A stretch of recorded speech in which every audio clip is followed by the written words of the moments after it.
Hey everyone, my name's Dom. Welcome back to the channel. Today I wanted to do a bit of a different end of year book tag. Because we're at the end of 2021, I wanted to review the titles that I've read this year, pick out some of my favourites and the books that I'm going to really recommend to people. So let's go take a look.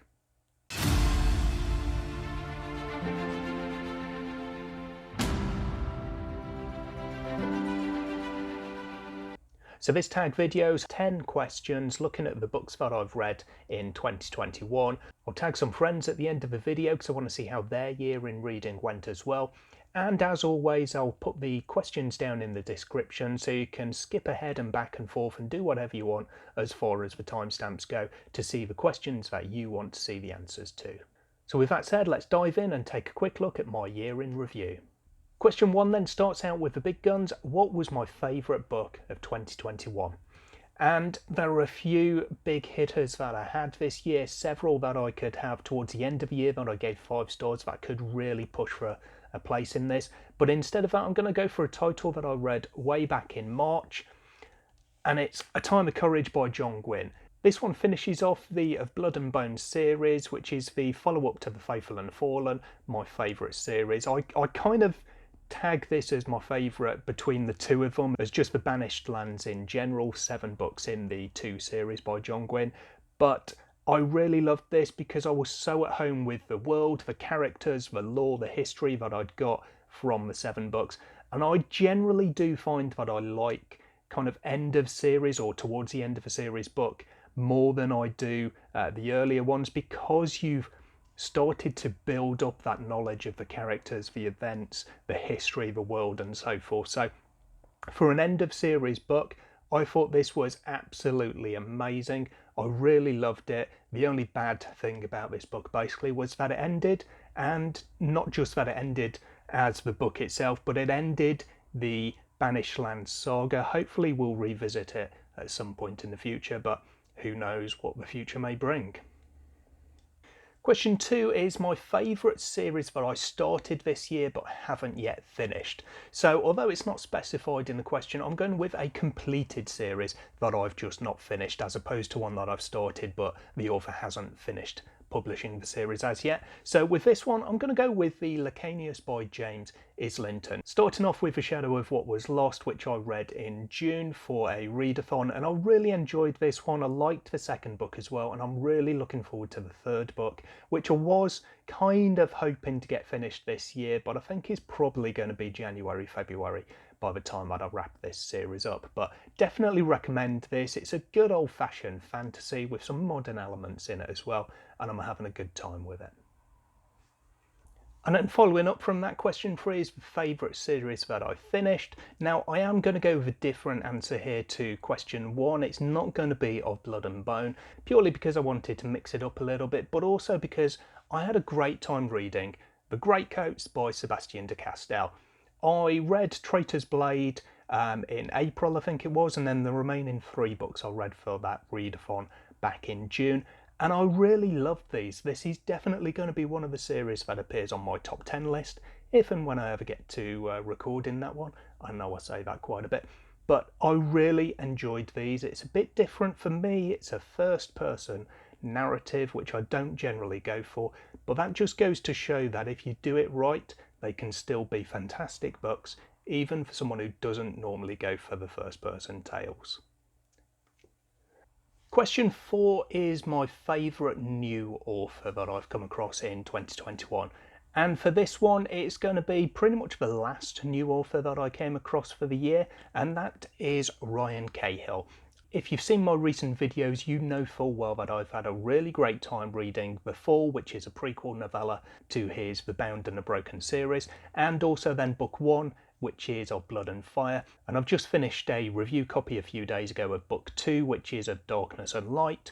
I will have my review coming up for that in the next week or so, but I really loved all of these books. They've got very strong Faithful and the Fallen vibes to them, which, being my favourite series, that can only be a good thing for Ryan Cahill's books. But I love the world, I love the characters, the plot of the overall story here. I just think it's a really fantastic time, and I'm looking forward to reading more of these, with book 3 hopefully coming out around about summer 2022. So not only are they great books, and Ryan seems to be a really down-to-earth, really nice guy, but also he's churning out these books at a really good pace, so I love that.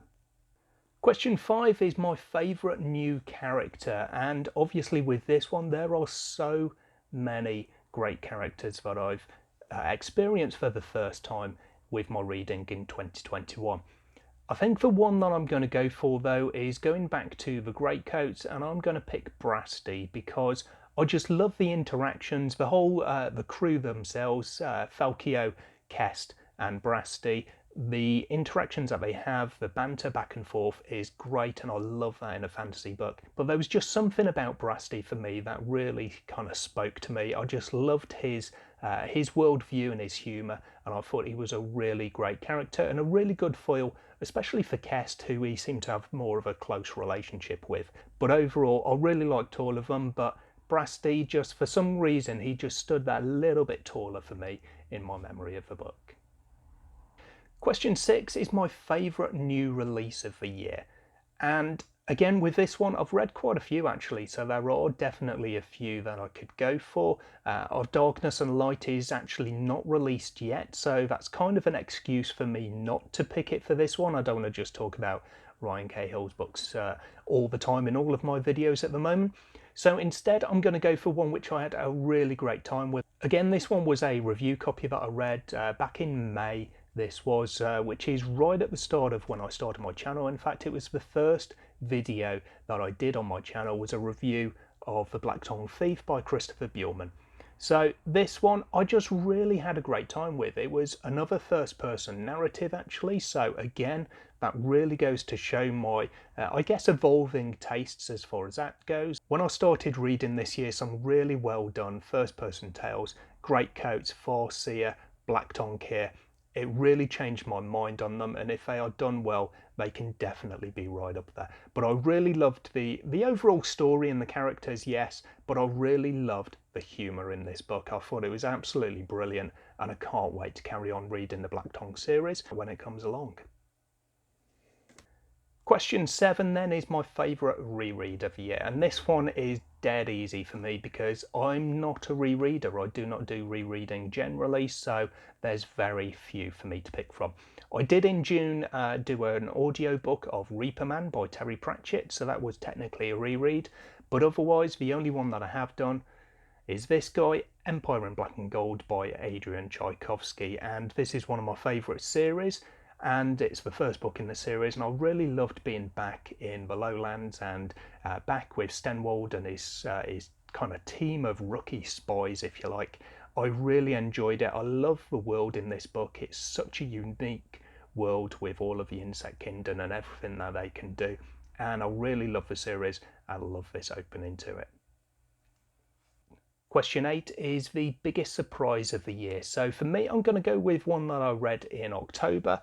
Devin Madsen's We Ride the Storm, book 1 in the Reborn Empire series. I'm going to call this one my biggest surprise because I had a feeling that I would like it. It did sound like a book that would be right up my street. It looks great, so I was kind of hoping that I was going to like it so I could get more books in this series because those covers are absolutely gorgeous. But what made this a bigger surprise for me was, more than anything, it was how much I liked it. I gave this 4.5 stars. It was so close to being a 5-star read. There were just a couple of tiny little things that took me a while to get through. And one of those, I've said it already a couple of times in this video, but it's a tale told in the first person. And not only that, but we've got 3 main characters. So we're getting 3 different first person perspectives, which just shook me a little bit. It's something that I've not experienced before, and it took me a while to get my head around. But if it's the same in book 2, book 3 and so on, then I've got my head around it now, and I'm going to really enjoy them as long as they're anywhere near as good as this one was. So definitely surprised me how much I liked this one. Question 9 then, you can probably guess what this one's going to be. It's my biggest disappointment. So for this one I'm going to pick a book that I read back in April, and that is the Poppy War, first book in the series by the same name by R.F. Kuang. I'd heard so much about the Poppy War and people saying how it's absolutely amazing, and it's on several people's sort of top 10 lists. Everyone always seems to recommend it. So I thought this is one that I just have to read. I was interested in the story. I really wanted to read it based on the synopsis as well as all of these recommendations.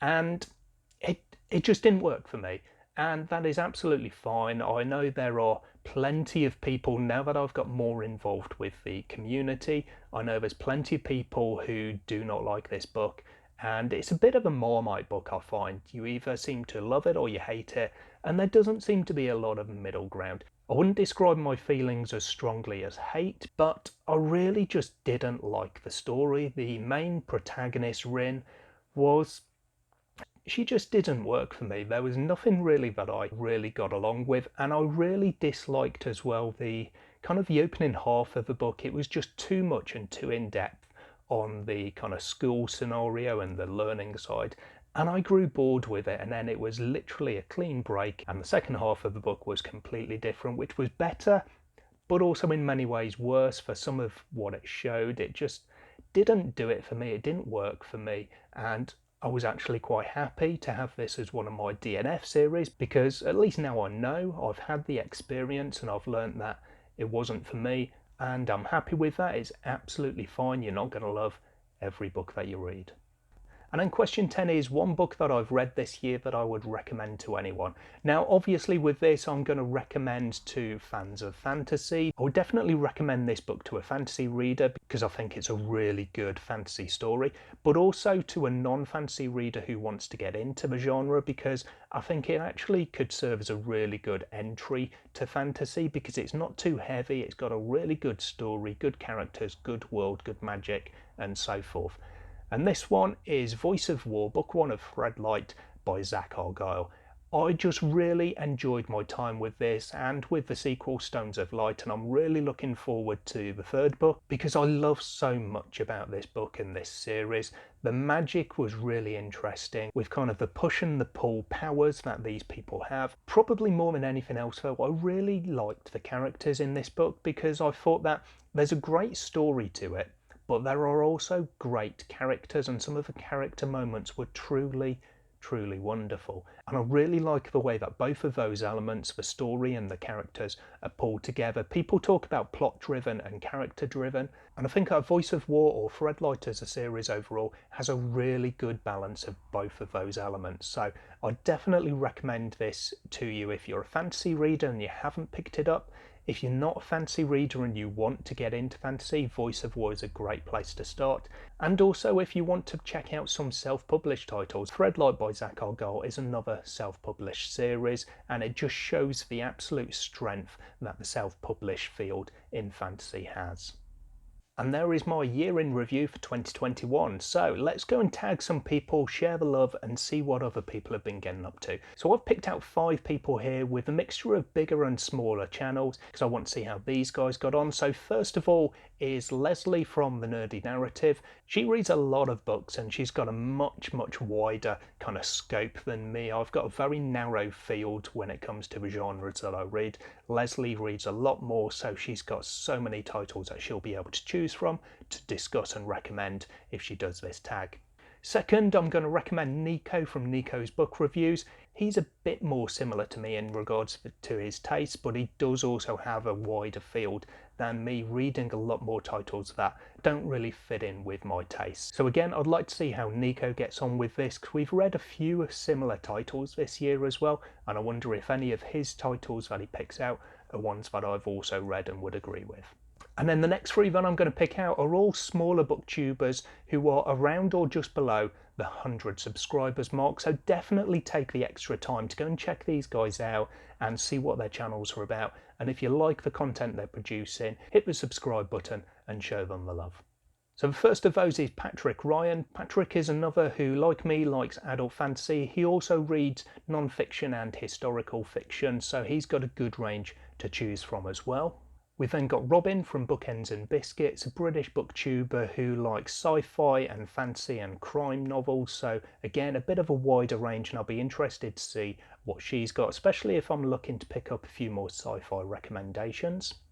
And then the third tag is another newer channel, and this is RJ from RJ Gibson, who, like me, likes adult fantasy, and I've really enjoyed the content that he's been putting out so far. RJ I've also specifically chosen for this tag because he's recently done the end of yearbook tag, and he mentioned the title. He commented that it's not really an end of yearbook tag, it's kind of a rest of the yearbook tag. So maybe this one's a little bit more along the lines of what he was expecting. So there we go. Anyway, I hope you picked up some good book recommendations here. Let me know your answers in the comments below, if you agree with or disagree with, or if you've got any other titles that you'd want to recommend as answers to any of these questions.